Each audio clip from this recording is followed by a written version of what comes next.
More on this, I'm joined now by Sami Hamdi, the editor of the online magazine, The International Interest. Thanks for coming into the studio, Sami. Why do you think we're seeing this escalation of violence now? I think, first and foremost, we have to remember there are elections coming on in Israel. Netanyahu is struggling with this corruption scandal that's been surrounding him. And as we've seen in the past with Israelis, the higher the death toll in Palestine, the more likely a party is going to win in Israel. Secondly, if you're looking at it from the Israeli perspective, you see Mohammed bin Salman of Saudi Arabia, which is a historical defender of Palestine.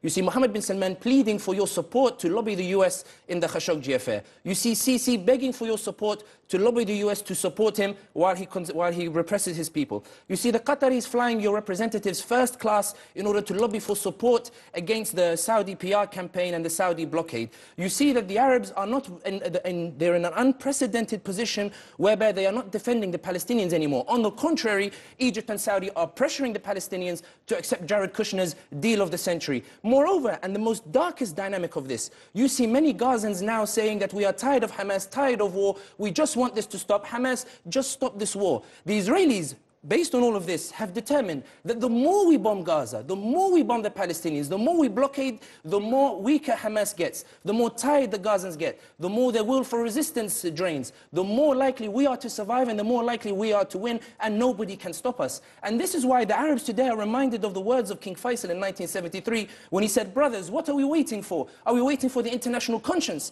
Where is the international conscience? Where is the US today? Where is the EU today? So Egypt is trying to do a peace process, but Israel doesn't need to listen to Egypt anymore. Egypt is saying to Sisi, remember, you need us for the US. Back down or don't try anything with us with regards to the Palestinians. This is why Israel today, we see that this particular strike is very fierce. We see that Israelis are not ready to accept a ceasefire because they don't have to. And the fact that Netanyahu believes this will win him votes shows you the true dynamic and the true Israeli stance to the two-state solution, which is that if I am going to succeed in Israel, I have to demolish Palestine. If I'm going to succeed in Israel, I have to kill as many Palestinians as possible. This is the reality. And this is why when you look even now at an analysis taking place here, people are talking about saving the two-state solution without realizing that it is the umbrella of the two-state solution that has allowed Israel to act with impunity against the Palestinians. The reality today is this, that all of the dynamics are in Israel's favor. Jared Kushner with his deal of the century, Saudis, Egypt, Qatar, all of them are basically paying lip service to the Palestinian cause. And I think today is a very, very dark day,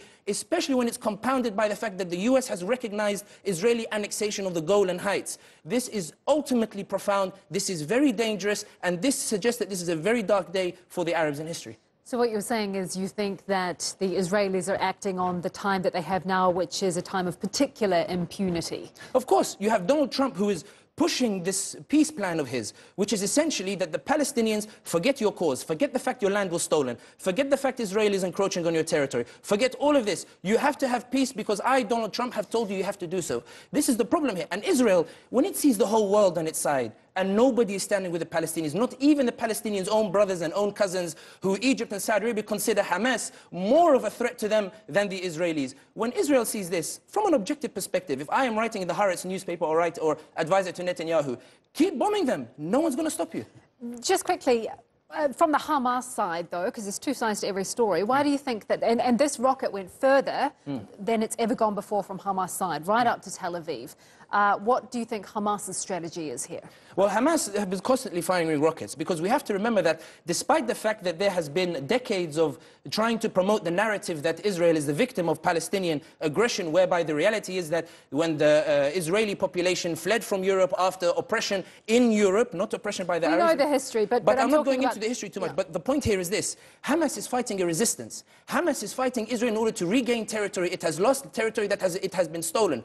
But the reason the Israelis are smashing the Palestinians this time, why they are smashing the Palestinians so vehemently, is because Hamas has demonstrated over the last 10-15 years that it is developing weapons at a rapid speed. It is developing weapons of a much higher capability than it was before. The Israelis are saying, how are Hamas able to build a rocket that can reach that kind of distance and reach our particular territory? With regards to the war and the morality of war and the morality of firing rockets, let us not remember the overall picture here when we're assessing Israel-Palestine.